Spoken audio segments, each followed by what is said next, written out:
Some people walk into a room and notice the furniture. Others walk into the same room and instantly read the invisible script. The tension between two people, the forced smile, the conversation about to go wrong. While most minds process what is obvious, certain rare minds are decoding layers of reality others never see. They are the deep intuitives. In modern typology, they correspond to four types: INFJ, INTJ, INFP, and INTP. To trace their difference back to its source, we return to Carl Jung, the depth psychiatrist and founder of analytical psychology, who described intuition as the function that perceives what is possible, not just what is visible. These four types are uncommon because they are introverted and lead with intuition, not as a background process, but as the very lens through which life is first received. INFJs and INTJs carry introverted intuition at their core, perceiving symbols and long-range consequences. INFPs and INTPs, while leading with introverted feeling or thinking, rely on auxiliary extroverted intuition as their gateway to the world, scanning outward for possibilities and drawing unexpected connections. Their lives are shaped less by external events than by the invisible maps forming inside them. These are not quirks. They are the natural signatures of minds built to perceive what others miss, minds that carry both the burden and the gift of vision. Today, we're exploring 7 strange facts about how these rare minds actually work, facts that explain why they've always felt like outsiders and why that difference is essential. Let's begin. Fact 1. They live in 2 timelines at once. While most people experience life moment to moment, deep intuitives constantly compare the present with invisible future maps.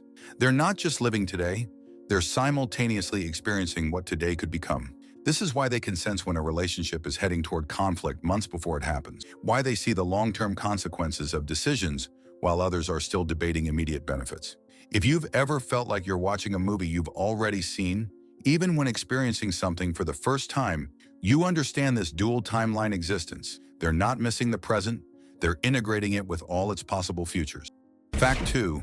Their breakthroughs come after long seasons of nothing. To the outside world, deep intuitives often look lazy or stuck. They might go weeks or months appearing to make no progress, but others are witnessing the invisible work of incubation. Their minds don't process information linearly. While others show steady progress, deep intuitives grow in sudden quantum leaps. Take learning a new language. They might struggle for months while classmates seem to progress steadily. Then one day, something clicks, and suddenly they're speaking more fluently than people who seemed ahead for weeks. Or learning an instrument. Endless practice with terrible results, then suddenly their fingers find the rhythm and they leap forward faster than anyone expected. During those nothing seasons, their unconscious minds are working overtime, sorting patterns, making connections.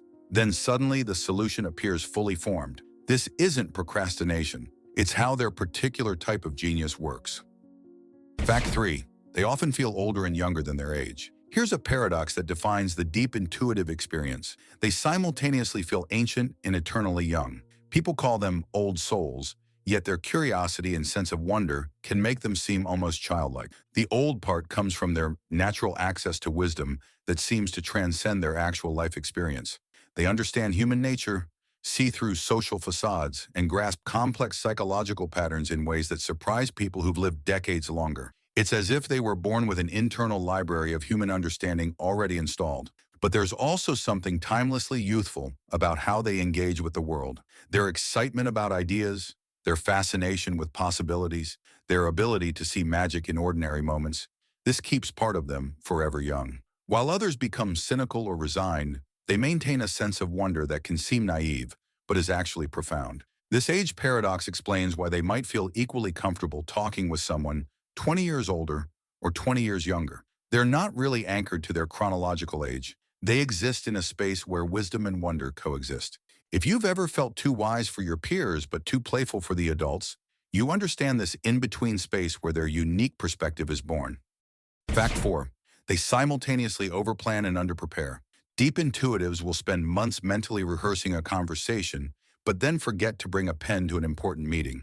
They'll create elaborate contingency plans for every possible outcome of a social interaction, then walk into the room wearing 2 different shoes. This happens because their minds operate on 2 completely different levels. The big picture, the emotional dynamics, the long-term implications. These they plan obsessively, but the practical, immediate details, they somehow slip through the cracks. They might spend hours preparing for the emotional complexity of a difficult conversation, but forget to charge their phone. They could develop a comprehensive strategy, but run out of gas on the way to the presentation. They might craft the perfect, heartfelt message, but send it to the wrong person. This isn't irresponsibility. It's the natural result of minds that live primarily in concepts rather than concrete details. Their attention goes to what feels most important, which is usually the invisible stuff everyone else misses. Tell me in the comments, what's the most ridiculous thing you overplanned, but then completely forgot something basic?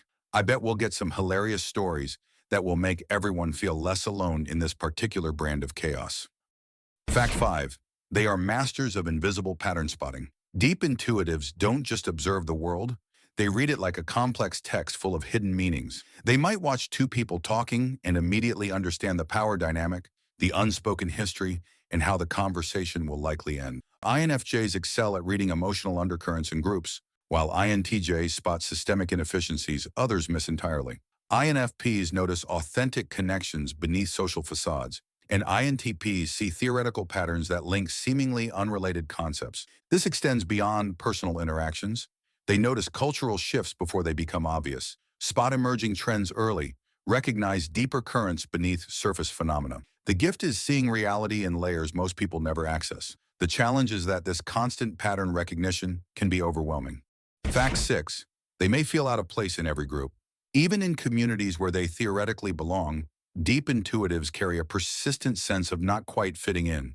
It's not that people dislike them or that they can't connect. It's more like they're always slightly out of sync with whatever group dynamic is happening. In intellectual circles, they might be too emotionally sensitive. In feeling-focused groups, perhaps too analytical. Among introverts, they might seem too interested in abstract ideas. With other intuitive types, maybe too intense or not intense enough. There's always some aspect of themselves that doesn't quite match the group frequency. This outsider feeling isn't a sign that something's wrong with them. It's actually evidence of their complexity. They contain multitudes that most groups can't fully accommodate. They're too nuanced for simple categorization, too multifaceted to fit neatly into any single identity. The result is that they often create their own inner temple, a private psychological space where all aspects of themselves can coexist. This internal sanctuary becomes more real and comforting than most external communities. If you've ever felt like you belong everywhere and nowhere at the same time, you understand this peculiar form of social displacement that actually points to psychological richness rather than social failure. Fact 7. They attract people who sense something different. Strangers often share secrets with deep intuitives within minutes of meeting. People say, "I don't know why I'm telling you this," but because they radiate authentic presence that's rare in the world. Children gravitate toward them, recognizing someone who hasn't lost wonder. Animals trust them instinctively. Even guarded people find themselves opening up. This magnetic quality can be both gift and burden. Beautiful to be trusted so deeply, but exhausting to constantly receive emotional intensity. Notice what connects all 7 facts. They're all about existing between worlds. Deep intuitives live between present and future, dormancy and breakthrough, wisdom and wonder, planning and chaos, visible and invisible, belonging and outsider status. This between space is their natural habitat. Most people live in one dimension, but they exist where dimensions overlap. Their strangeness isn't a flaw to fix. It's a feature to embrace. If you recognize yourself in these deep minds, you likely feel both the gift and the burden of this way of being. So how do you thrive? Stop apologizing for your complexity. Find others who speak your language. Honor your natural rhythms. Remember that your strangeness is your strength. The world needs people who see deeper, further, and differently.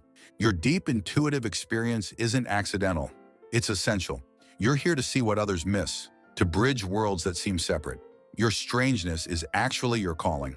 Which of these 7 facts do you relate to the most? Let me know in the comments. And if exploring rare minds speaks to you, subscribe for more content designed for people who think in layers and possibilities. Remember, the signal that seems strange to others is actually the frequency the world has been waiting for.